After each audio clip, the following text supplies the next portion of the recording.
Esse é o momento da gente prestar atenção na narrativa para você aprender. Na hora que a gente está pregando a palavra de Deus, né, não é hora de as pessoas pularem, enfim, subir em cima do banco, e aí ninguém entende nada.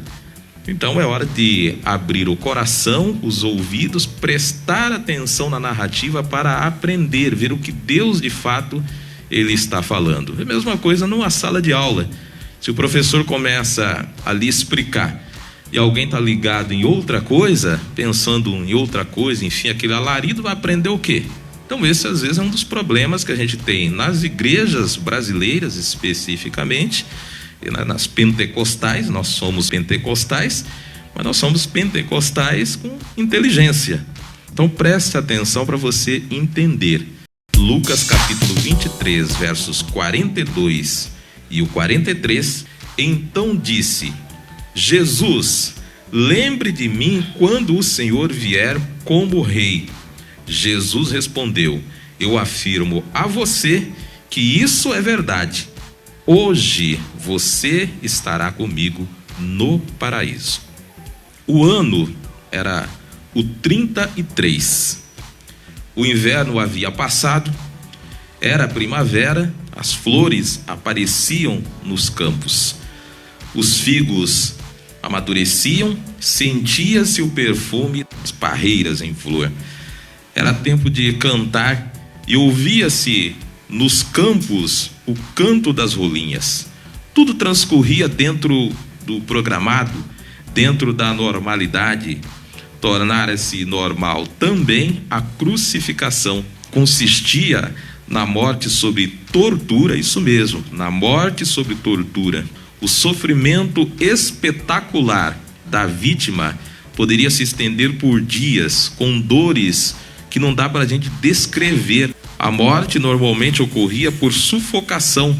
Dessa vez, são 3 os criminosos.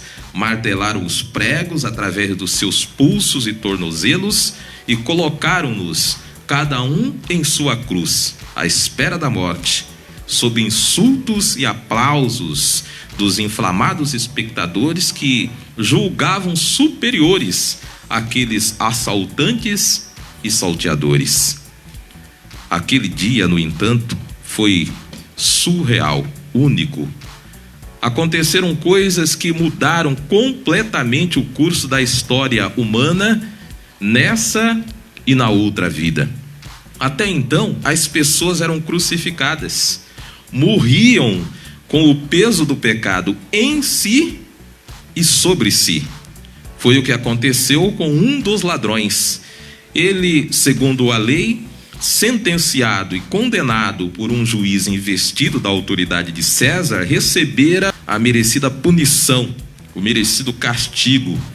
Sentia a raiva de si mesmo por ter sido pego naquela situação, do juiz que o condenou, das pessoas que o decepcionaram e, por fim, sentia a raiva de Jesus pela incapacidade do Cristo descer daquela cruz, livrar-se a si mesmo e livrar ele também.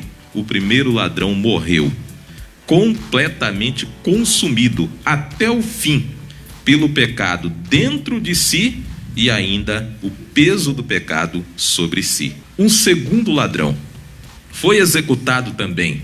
Inicialmente é importante a gente observar que ele reproduziu o ódio da multidão. Era meio-dia e até às 3 da tarde o dia escureceu completamente. Esse sinal deve ter levado esse segundo ladrão à fé e a reconhecer o poder de Deus. Nem ao menos temes a Deus estando sob a mesma condenação? Nós, na verdade, recebemos o que merecemos, mas esse aí é o Cristo. Nenhum mal fez. E virou-se para Jesus e clamou: Jesus, lembra-te de mim quando vires como rei. E Jesus respondeu para ele: em verdade te digo que hoje estarás comigo no paraíso. Nós pregamos que o bandido bom é o bandido salvo, convertido em Cristo. Esse é o bandido bom. Nós não queremos a morte de ninguém, seja quem for, e Jesus assim também não o fez.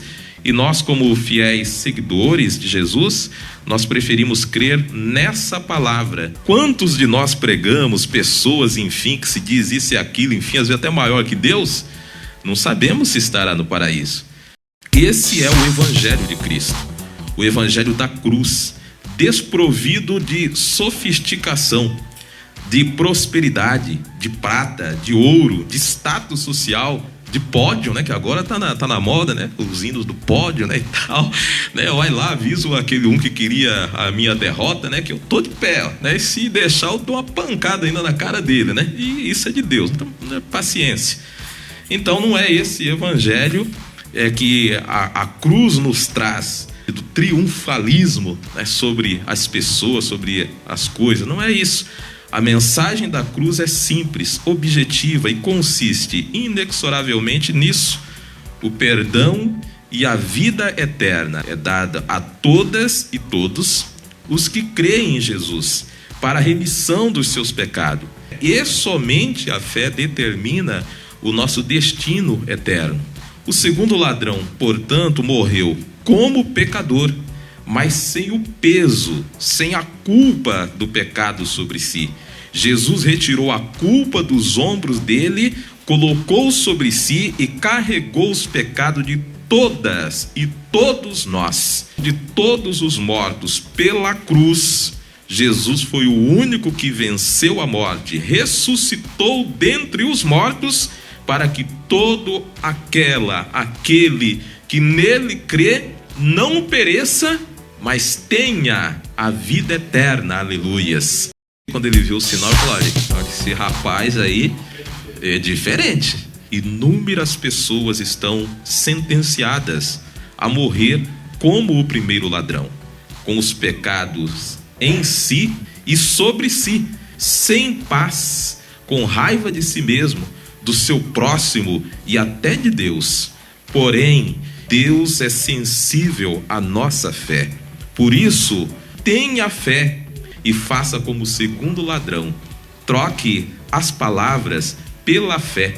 A palavra não faz diferença, mas a fé salva.